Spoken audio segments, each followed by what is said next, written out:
Mercedes' George Russell has drawn a line under his extended feud with Red Bull pilot Max Verstappen just in time for the launch of the W16, which hits the track in Bahrain this week.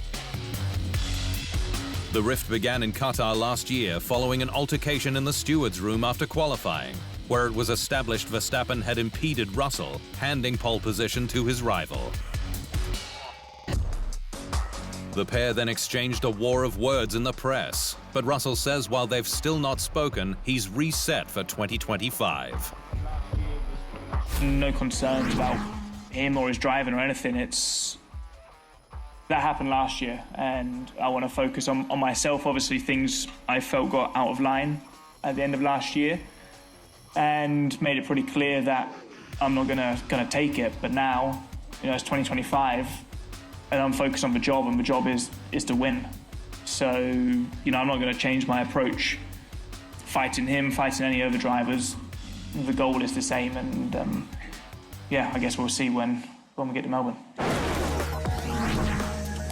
Aston Martin's new challenger, the AMR25, finally broke cover via digital render on Sunday, with the ambitious green team hoping major aero changes will make it a far more predictable beast than its predecessor.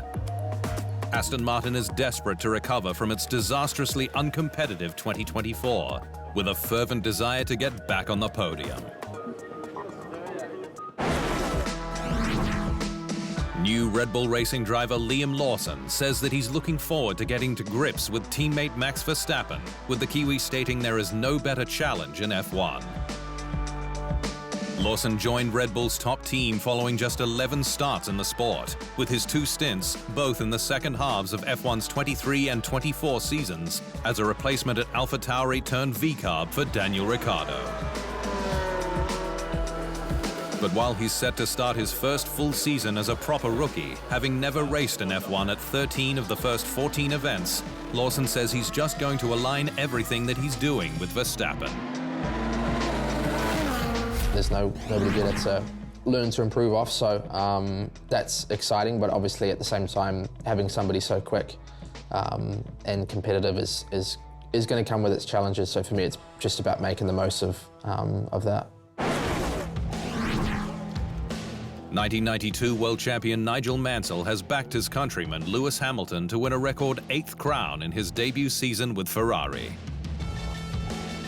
Hamilton's red switch has been F1's hottest story since it was announced at the start of 2024, but the hype has gained serious momentum since he first suited up for the Scuderia last month.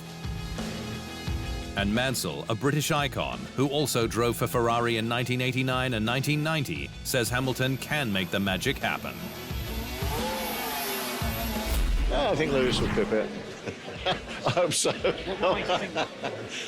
Do you know what? He's got so much going for him at the moment. He's got so much talent. He just needs a bit more motivation. I think going to Ferrari's going to embrace it. There's a lot of history with the past manager of Ferrari as well, and Lewis knows how to get the job done.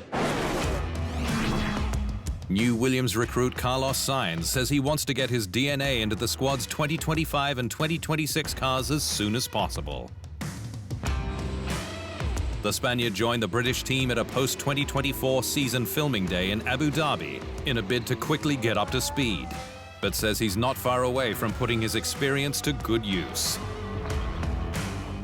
Right now I'm in that learning process, adaptation process of getting to know how the team works. I will get to know how the car feels, how the team operates.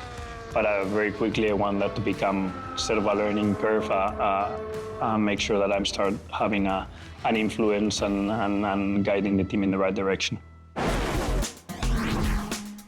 Racing Bulls rookie Isack Hadjar says he uses his head more than his heart on track, with the Frenchman admitting that he's only aggressive when he has to be.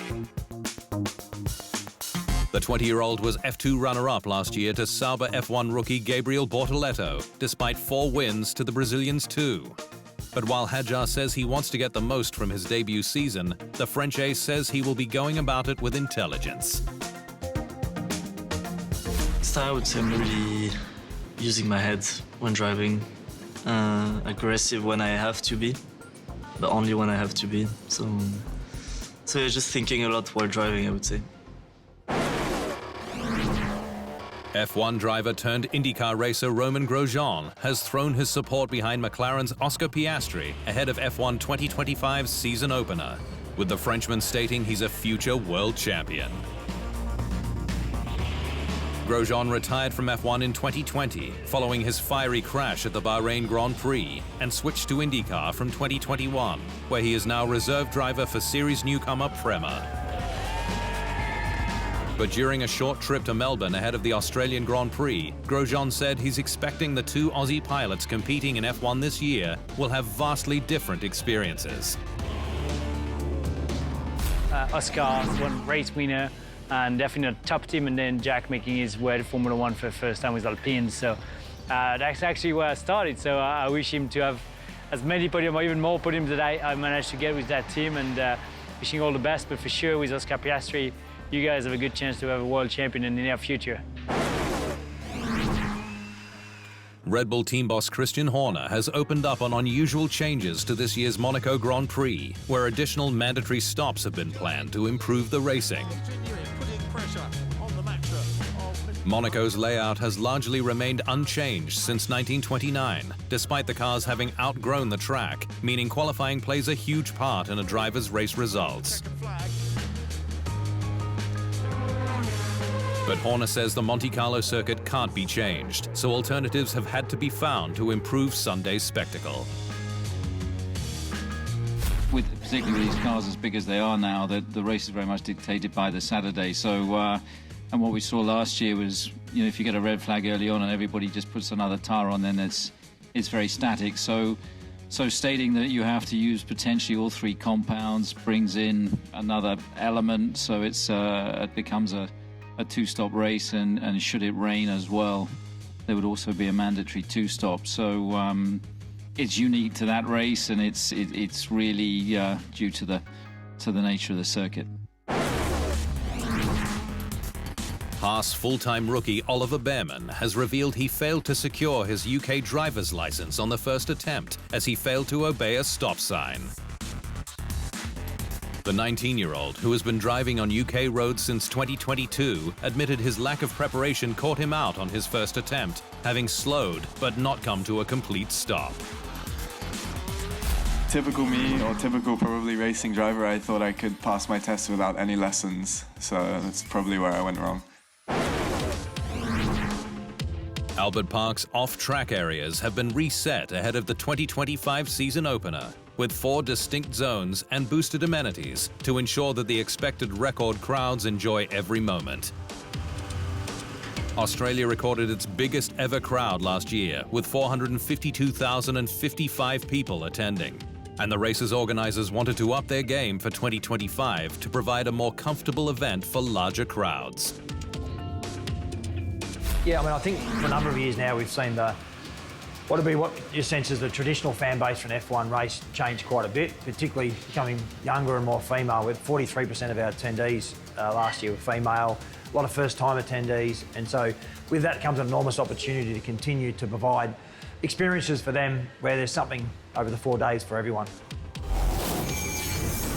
The event won F1's Community Changemaker Award last week for its social impact program, while US Round Miami won Promoter of the Year and Abu Dhabi took out Best Events Spectacle. Across the Atlantic last week, IndyCar prepared for its 2025 campaign, with the North American Series completing its preseason test at Florida track Sebring ahead of this weekend's curtain raiser. Team Penske topped the 2-day test overall, with Series champions and Indy 500 winners Will Power and Joseph Newgarden going 1-2 ahead of Arrow McLaren's Pato O'Ward. IndyCar's 17-round 2025 season gets underway on the streets of St. Petersburg, Florida on March 2.